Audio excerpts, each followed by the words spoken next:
इथं काही काही डॉक्टरांचे आई वडील बसलेले असतील, मला माहित नाही तुम्हाला माहित आहे का नाही, पण मला सांगा, बाळाचा रक्तगट वेगळा, आईचा रक्तगट वेगळा, मग ते रक्त लेकराला मॅच होतं कसं, हे विशेष आहे बरं.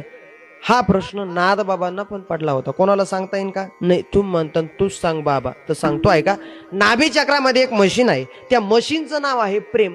प्रेम म्हणजे सजनीचं लैलाचं प्रेम नाही, सजने ग, हा हा बोललो मी. तुम्हाला तर काही कळत नाही बाया, काय जादू केली. आणि तू घरात आली न म्हातारा म्हातारी मरून गेली. हे सजनीचं लैलाचं प्रेम नाही, हे आईचं आणि मुलाचं प्रेम आहे. आपण हवेद्वारे जे देतोय ना, सूक्ष्म अन्न द्रव्य निवारा, हे देत असताना याचं रूपांतर रक्तात होतं. आणि जर बाहेर जर द्यायचं असेल ना, ए ओ पॉझिटिव्ह म्हणजे आईचं प्रेम.